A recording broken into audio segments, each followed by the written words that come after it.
everybody, welcome back to Julie at Home and to the second video in my curriculum series for the year 2022 to 2024. This year I have a 4th grader, a 2nd grader, a 3-year-old, and a 1-year-old. If you're interested in seeing my family subjects, then I will have that video linked above here. Today I'm going to be talking about what my 4th grade is doing for her individual subjects. So of course she's also doing this family subjects, but these are her individual ones. I'm going to start with reading, which is one of her favorite things to do. So to be honest, I don't worry that much about it. I am just letting her read for fun.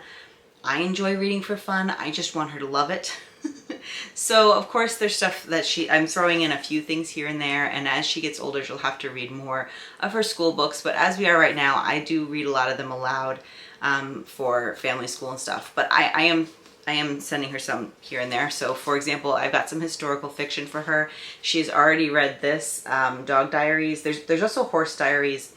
I really like them. She loves animals, so it's a great way to pull her in. This is about a dog on the Mayflower, and I was pleasantly surprised at the accuracy. I'm sure it's not 100% accurate, obviously, but there actually was a dog, this type of dog, on the Mayflower. So yeah, that was nice to see that they incorporated that. I've also gotten her some Dear America books. I'm going to look into some of the Royal Diaries books. We also have some American Girl books. She's read Kaya.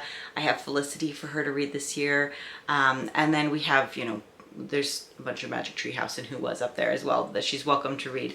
But as far as other books, I might throw in a couple literature books for her this year, but for the most part, I'm kind of just, I construe things, but I'm kind of letting her just choose. So far, she's read this one, Dog Stories by James Herriot. She's always loved the James Herriot. We have a children's treasury. She's loved that. And this was at my parents' house, so I asked them if I could take it home for her. And she picked this out for herself at the bookstore and already read it.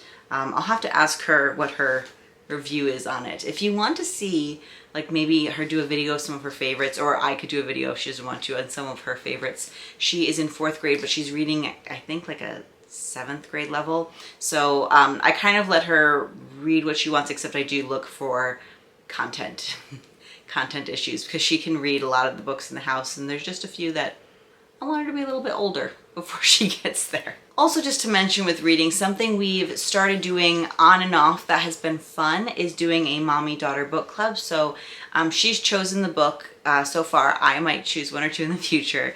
And we both read it, and then we set up on like a Sunday afternoon, a nice tea, maybe with a treat, and talk about the book. And I have been so impressed as to like the questions she asks and the discussion we've had. So I'm going to try to do a few more of those again.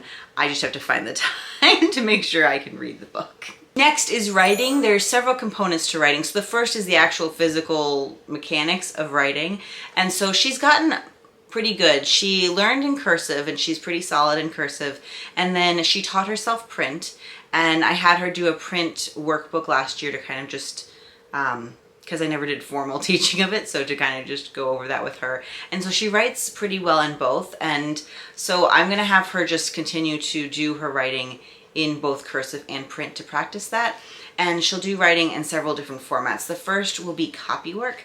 I did mention in the family video I got some of these Brave Writer arrows. I got some darts as well, which are aimed younger, and so I'll probably just let her have the easier passages when we do those, and these will be more aimed at her level. And it incorporates, they're usually I think 4 weeks, sometimes maybe 5. There's a copywork phrase, yeah, like a passage, copywork passage each week. And then there's information really for me to read through and then disseminate. Here's an example of a passage. This is a Johnny Tremaine one. And so it gives me like what to note, how to teach the passage and things like that. So we're talking about vocabulary, grammar, but also mechanics of writing and literary elements. And a lot of these also have ideas to do a party at the end. And they also have ideas for a project that goes with them, sometimes more than one. So like the writing activity, this one includes talking about animal onomatopoeia. So I'm excited to see how that comes into the book. Yeah, so these are great, and I'm not necessarily going to be doing one every month. They're designed to take a month, but I've got several to go with read alouds that I want to do. And then when we're not doing these, her copywork I might choose some things from things we're reading or relevant things that we're doing. For example, maybe Declaration of Independence, part of the Constitution, might sneak in when we're doing those. But also in the past, I've let her just choose a poem from a book or a passage from a book that she's currently reading. We have a lot of poetry books, so that's one of my favorites. If I don't know what I want to do for copywork that week, go choose a poem and let me know. So she'll be doing copywork. This also has dictation, so we'll be working on that a little bit. I started it with her when she was younger and she wasn't quite ready yet, but I think we're ready now, so we'll be doing more of that this year as well. I also have her do written narration, so she's of course going to be writing for that. My goal is to not have her do copywork and narration on the same day, so she'll probably be writing every day, but it'll probably be alternating a copywork and a narration, which they're often for our history or our science or geography. Writing also encompasses creative writing, and she tends to do this a lot on her own, so I'm not really too worried about it at this point.